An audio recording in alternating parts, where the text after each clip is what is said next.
Hello students, welcome back to math class. Today we will discuss some more problem of AP. So here is a question for you. Prove that if A, B, C are in AP, if A, B, C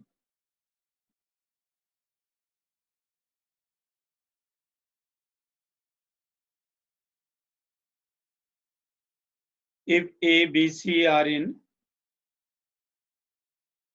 AP, then if and only if 1 upon BC, 1 upon CA, 1 upon AB are in AP. So here, if and only if means both sides. Either you take these three numbers in AP, then you will prove these three numbers in AP. Or if you take these three numbers in AP, then you will prove that ABC are in AP. So I have taken these three numbers in AP and now multiplying by A into B into C, that is ABC to all term. And we know the property that if we multiply by same number to all the number, then no doubt AP will change, but terms are again in AP. Add karte hain same term, then terms are again in AP. If you subtract or multiply, then terms are again remain in AP. So if you multiply by ABC, so here is ABC in all, what happened? BC and BC cancel. Here also this AC and AC cancel, B, and here AB cancel, you will get ABC are in AP. No doubt, yes, you can also do this, जो आपको पहले से already method clear है, that these numbers are in AP if second minus 1 upon CA minus 1 upon BC equal to 1 upon AB minus 1 upon AC. Okay, that you know. So what is the LCM? LCM is ABC. If LCM is BC, here is CA. It means CA, here you will get B. Here is BC. It means here you will get A. Equal to same here. On right hand side, LCM is ABC. And if LCM is ABC, what you will get? AB as usual here. So you will get C, here AC. So it means another one is B. So what happened? ABC and ABC cancel from both sides. You will get B minus A equal to C minus B. And this is nothing but this implies A, B, C are in AP. Here, second minus first equal to third minus second. So this approach is basic approach. Okay, no doubt you have, I am doing one more question for you. If this A into 1 by B plus 1 by C, B into 1 by C plus 1 by A, comma C into 1 by A plus 1 by B are in AP, then prove that ABC are in AP. तो अब मेरे को ये AP में given है, तो यहीं से स्टार्ट करूंगा. इफ एंड ओनली इफ का अभी यहाँ कोई मतलब नहीं है, तो ये गिवन है, तो यहीं से स्टार्ट होगा. ये देखिए, दीज आर इन AP. अब बेटा जैसे ही AP में मैं इसके क्या कर देता हूँ, एलसीएम लेता हूँ. एलसीएम मतलब BC. Here you will get C plus B. Here you take LCM CA. CA means A plus C. And here you will take LCM AB. You will get A plus B. And then multiply. Open this bracket means AC plus AB, BA plus BC, and CB plus CA. You will get this. Now see, अगर note करें, these are in AP. कुछ नहीं किया अभी तक, तो मैंने just simplify ही किया. ठीक है, अब मैं वर्कआउट कर रहा हूं adding 1 to all the terms. 1 add करने का अब क्या लॉजिक, क्योंकि देखो ऊपर टर्म है AC AB, तो BC गायब है. यहाँ AB BC है तो CA नीचे है. यहाँ CB CA है तो AB नीचे है. तो +1 लेने से हमें इसका क्या बेनिफिट, ये 1 किया, एलसीएम लूंगा तो ये देखो AC AB प्लस BC आ गया, BA BC प्लस CA आ जाएगा, एंड CB प्लस CA और यहाँ से AB आ जाएगा. अब क्या हुआ, ये न्यूमरेटर बोलने का मतलब सेम टर्म बन गया. ये तीनों में सेम आ गया, और सेम टर्म आ गए तो multiplying by same term to all, no doubt मैंने कहा हम चेंज होगी बेशक, लेकिन रहेगी एपी में। तो मल्टीप्लाइंग नहीं, डिवाइड करेंगे, ठीक है, dividing by all the term by this, क्योंकि न्यूमरेटर में कट जाएगी, ठीक है। तो what you will gate, here you will gate 1, here also 1 1। तो अब ये देखो प्रीवियस क्वेश्चन बन गया, फर्स्ट क्वेश्चन यही तो करवाया आपको, 1/b 1/ca 1/ab are in AP. तो मैंने बताया सिंपल वे abc से मल्टीप्लाई करो न्यूमरेटर में। अब आपको आइडिया abc abc abc और फिर कट होके a, ca कट होके b एंड ab कट होके c are in ap। I think you got this point. Now come to the another question. The sum of three numbers in AP is 24. बेटा ध्यान दीजिए, ये question आया और मैंने आप लोगों को ऑलरेडी ये डिस्कस किया था कि when sum of the 3 number, 4 number और 5 number is given कहीं भी होगा तो आपने स्टैंडर्ड नंबर लेने हैं AP के, और प्रोडक्ट कितना दिया है 440। तो क्या होते हैं 3 number in AP?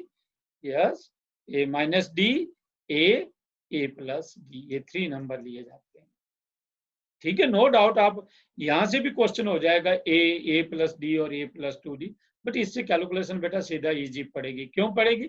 According to first condition sum of these 3, देखिए 24, what happen, d and d cancel, a plus a 3a equal 24 means a equal to 8, and according to second condition product is 440, so a minus d, a plus d 440, substitute the value of a, what is a 8, 8 minus d 8, 8 plus d equal to 440, no doubt, ठीक है। so you will get 8 से दूसरी side बेटा divide कर दो, 8 5 जा 40, 8 5 जा 40 तो 55 बन गया, 8 minus d into 8 plus d that is 64 minus d square, simple identity use हो गई और यहाँ से आपको वैल्यू क्या मिल गई, d square equal to d square दूसरी साइड चला गया, 55 इधर आ गया, तो ये 64 minus 55 9 एंड d की वैल्यू प्लस माइनस 3, ये भूलना नहीं है, सिंपल d इक्वल टू 3 नहीं लिख देना। अब जब d 3 है और a आपके पास क्या आया है 8, तो it means you can find first number क्या लिया था a minus d that is 8 minus 3 5, second a ही है 8 और third a plus d that is 8 plus 3 11। तो number are 5, 8, 11, these are the 3, ये देख लो इनका सम 24।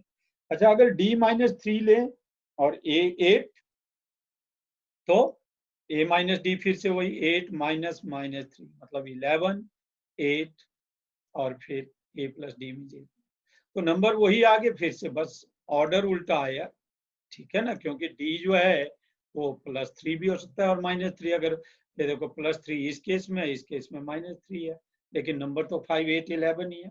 तो in this way you can find 3, कल को 4 पूछे हो तो तब भी। तो ये सिंपल बेसिक कंसेप्ट आपके साथ क्लियर कर लिया।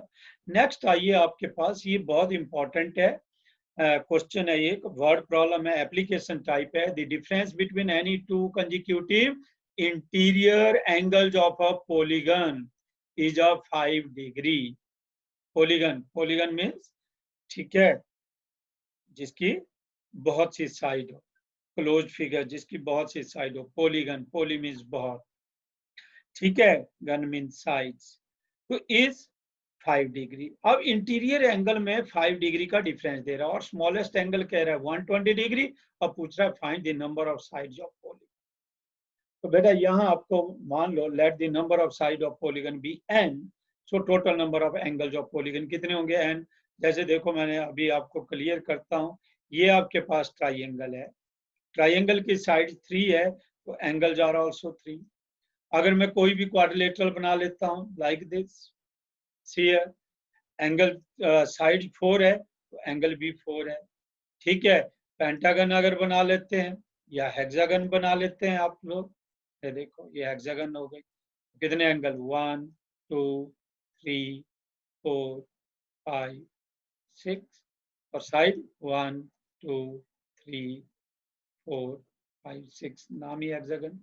तो इसका मतलब जितने एंगल होंगे उतनी ही साइड, तो मैंने क्या लेट किया एन साइड पॉलीगन की लेट की है, तो इट मींस एन ही इसके एंगल होंगे। और एंगल में स्मॉलेस्ट एंगल आपको बताया बेटा 120 डिग्री और कंसेक्यूटिव एंगल में डिफरेंस कितना है 5 का, तो एक साइड को चल पड़ो 120 125 130 डिग्री। ठीक है, और ये इस तरह से आपके पास आगे बढ़ता चले। एंड नाउ वी नो जो इंपॉर्टेंट कंसेप्ट है, अब कितने एंगल्स होंगे, एन एंगल्स होंगे, मेरे को नहीं पता है ऐसे इस पॉलीगन के, but sum of all the angle of polygon is n minus 2 into 180 degree. ये आपने कहीं 9th क्लास में प्रॉपर्टी पढ़ी, n minus 2 into 180 sum of all the interior angle of polygon. तो ये देखो बेटे, ये है, इसी के लिए मैं वैलिड कराऊं। देखो n अगर 3 होगा तो 3 माइनस 2 कितना होगा, 180। तो इसमें आपको पता है सम कितना होता है ट्राइंगल का, 180। अगर 4 होगा तो देखो n की वैल्यू 4 माइनस 2, 2 बनेगा, 2 इंटू 180 कितना हुआ, 360। तो आप जैसे स्क्वायर देख लो, 94 जा 360 होता है। हेक्सागन, अगर रेगुलर हेक्सागन आपको पता होता है तो कितना होता है, 6 साइड होती है, तो कितना आता है सम, हर एक एंगल 120 डिग्री का होता है, 120 इंटू 6 720। इसमें पुट करके देखो, 6 माइनस 2 4, 4 इंटू 180 दैट इज 7। तो ये फार्मूला याद रखना, ये बहुत जरूरी है। तो इसका मतलब sum of all the angle, these angle, कितने एंगल है, एन एंगल, इनका sum n minus 2 into 180 degree. And now you know बेटा, ये तो मैंने फार्मूले से लिखा, और यहाँ ये एपी है, तो एपी का सम हमें पता है n by 2, 2a plus n minus 1 into D. तो ये कंसेप्ट आपको ऑलरेडी क्लियर है, n minus 2 into 180। So have you got this point? समझ आ रहा है, कोई डाउट इसमें किसी को? तो यहां से n by 2 plus into 240 plus n minus 1 into 5 equal to n minus 2 into 180। इसमें कुछ नहीं किया हमने अभी, जस्ट इस 5 से अंदर अब मल्टीप्लाई कर लो यहाँ 2 से, तो 240 प्लस 5n माइनस 5, ठीक है, n minus 2 into 360, just multiply 240n plus 5n square minus 5n, और यहाँ 360 और 360 माइनस 2 माइनस 720, सबको एक साइड ले लो, 5n square, 240 minus 5 235 minus 360 plus 720 equal to 0। Now you can see this 5n square, इन दोनों को माइनस करेंगे, 125n, 10 minus 5 5, 5 minus 3 2 and this, और प्लस 720 इक्वल टू 0। तो ये मिल गया, और यहाँ बेटा 5 सब में कॉमन है, तो डिवाइड कर दो, n स्क्वायर माइनस 25 और 145। And now split the middle term. This you know already. How to split 16 9 ja 144, 16 and 9 25. First two term में बेटा n कॉमन है, n माइनस 9, और आगे माइनस 16 कॉमन हो गया, नेक्स्ट टू में वो भी n माइनस 9 बन जाएगा, माइनस कॉमन है बात।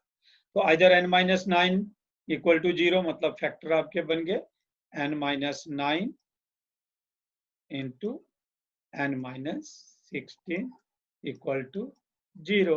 So either n minus 9 equal to 0 or n minus 16 equal to 0, n equal to 9 or n equal to 16.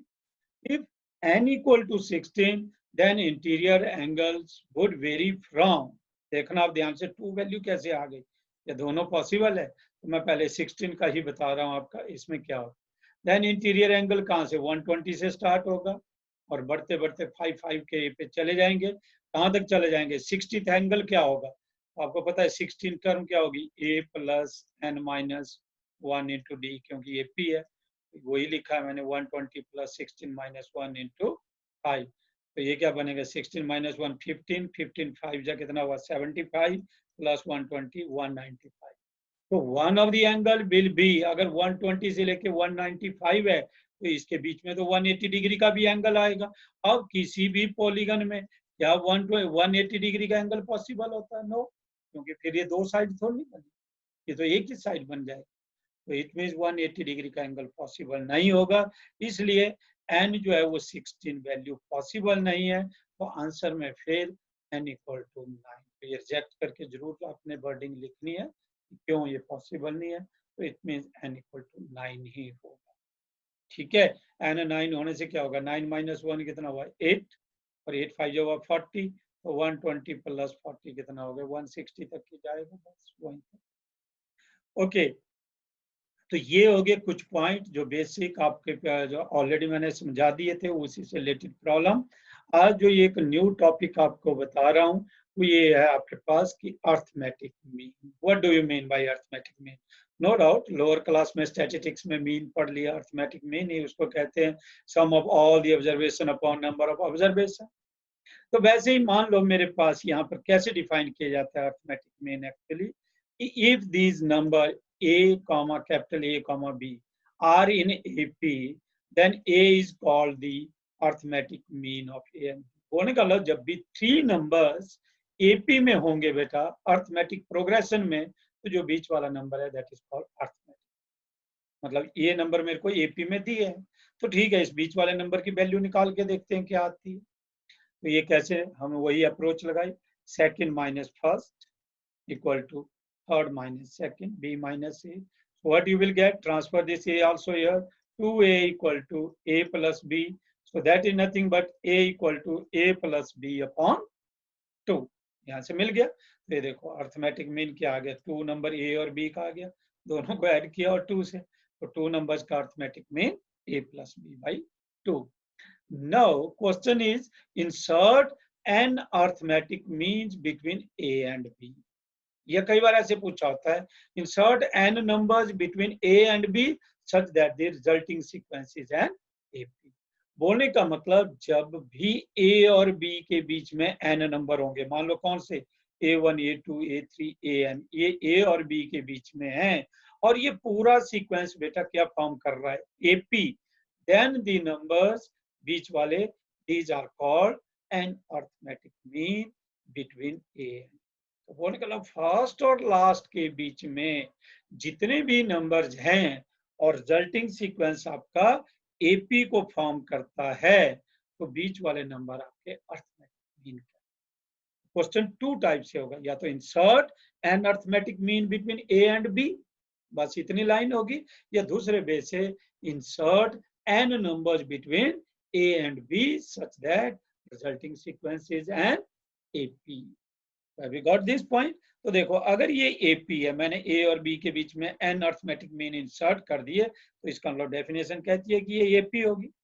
अगर ये AP है तो बेटा फर्स्ट टर्म यहाँ क्या है A, और अगर यहाँ से काउंटिंग स्टार्ट करते हैं, ये फर्स्ट है, ये फर्स्ट, इसके बाद ये बीच में यहाँ तक कितनी टर्म है n, तो इसका मतलब n और 1 कितनी हो गई n+1, तो B कौन सी टर्म हुई n+2 टर्म, मतलब टोटल टर्म इसमें कितनी है n+2, तो an+2 means last term is B, और वो कौन है an+2। अब हमें फार्मूला पता है लास्ट टर्म का क्या होता है a plus n, n means n+2 -1 into d, ठीक है, तो ये बन गया a plus n+1 into d equal to B के इक्वल है। अब बेटा यहाँ से a तो मेरे को पता है फर्स्ट टर्म है, तो मैं d की वैल्यू, d मेरे को नहीं पता है कि let d be the common difference है, तो d हम यहाँ से निकाल लेंगे, क्या आएगा b माइनस a इधर आ जाएगा, तो अपॉन n+1, ये d मिल गया। अब a मेरे को पता है, d मेरे को पता है, I can find any term, a1 कौन सी टर्म है सेकंड टर्म, देखो ये फर्स्ट है तो a1 कौन सी है सेकंड, a2 कौन सी है थर्ड, तो ये देखिए a1 is second term a plus d, आपको सीधा पता है second term is a plus d, a plus b minus a upon n+1। आगे a2 थर्ड टर्म है a प्लस 2d, कुछ नहीं a प्लस 2 और d की वैल्यू पुट कर दी, और कुछ नहीं कर रहा हूँ। an कौन सी टर्म हुई n+1, a plus N D, एक कम होता है, तो ये बन गया a plus n into d minus a upon n+। जब मेरे से क्वेश्चन पूछा जाएगा बेटा मेरे कोई फार्मूला नहीं क्रैम किया हुआ, मैंने ऐसे ही सॉल्व किया, ठीक है। यस, इसमें जो मेन क्वेश्चन पूछा जाता है वो कई बार ये पूछा जाता है find the sum of an arithmetic mean, ठीक है, या क्वेश्चन होता है prove that sum of an arithmetic mean equal to n times single arithmetic mean, sum of n arithmetic mean. तो देखो मैं बता रहा हूँ sum of n arithmetic mean, तो पहले अर्थमेटिक मीन बिल्कुल ऐसे ही ये निकालेंगे आप, अब इनका सम कर देंगे a1 plus a2 plus a3 plus an, अब सबकी वैल्यू निकालिए, देखो a1 की a plus b minus a upon n+1, ये आगे वैल्यू, a2 में बस 2 है यहाँ पर, a3 में 3 है और an में यहाँ n, ये आ गई सारी term a1 a2 a3 and an। अब बेटा कितनी टर्म है टोटल n टर्म, अगर टोटल n टर्म है तो a how much time, a is देखो n टाइम हुआ, that is why I have written na। और बाकी देखो इसमें b minus a upon n plus 1, ये इसमें भी है, इसमें भी है, इसमें भी है, इसमें भी है। तो all term contain b minus a upon n plus 1। So from here you will gate आगे 1 प्लस 2 प्लस 3 प्लस n, यहाँ से 1, यहाँ से 2, यहाँ से 3 और यहाँ से n मिल जाएगा आपके पास।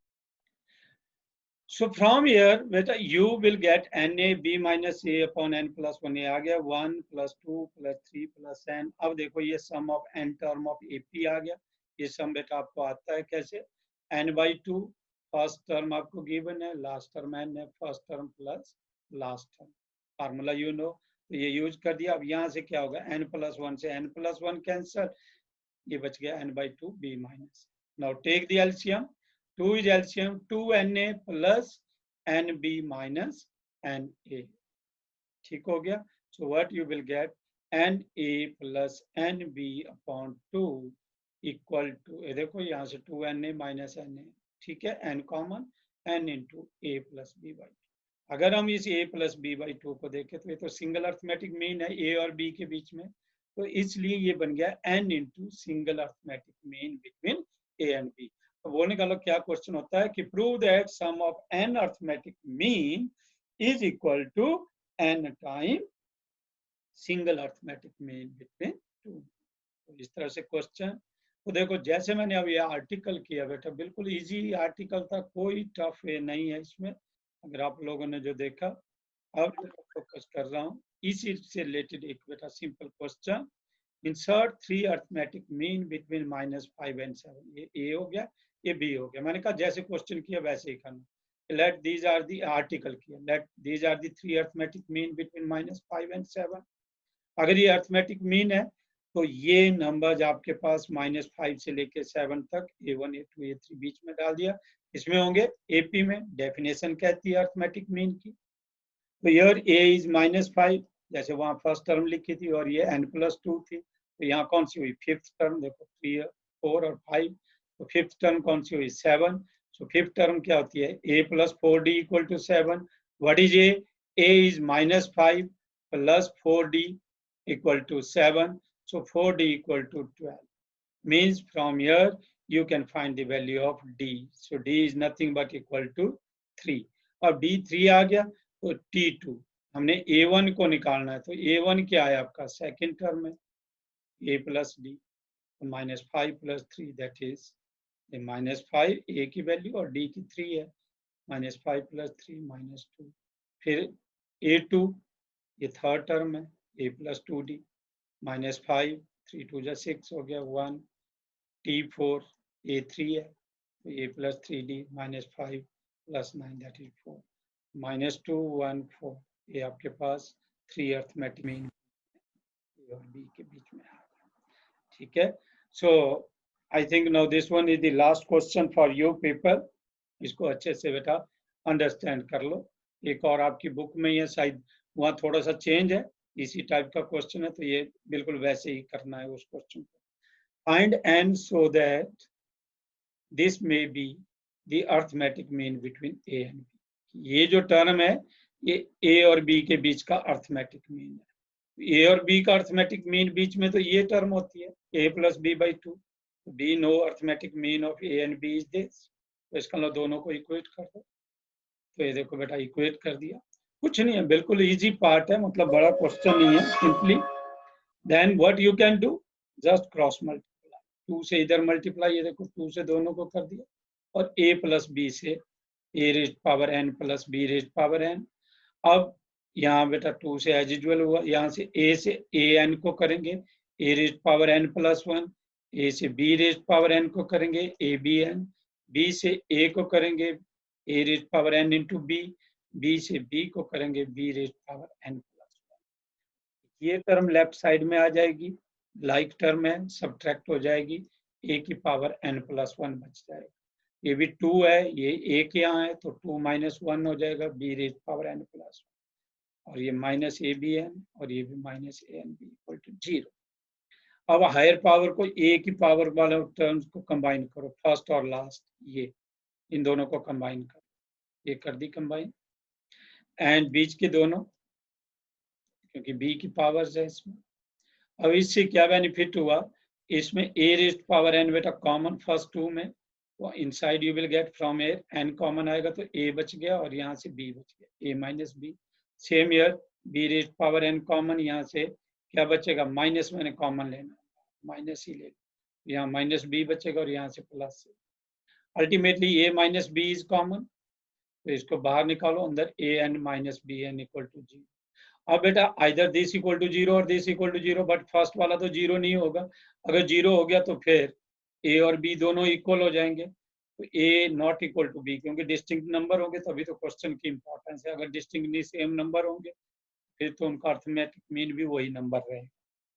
तो इसका मतलब फिर अनदर टर्म 0 होगी, it means a raised power n equal to b raised power n, so this implies a raised power n upon b raised power n equal to 1। ठीक है, इसको डिवाइड कर दिया b raised power n, and this can be written a over b whole raised power 0। so bases are same, power will be equal, so n equal to 0। so in this way ये आपके पास AP के कुछ question थे।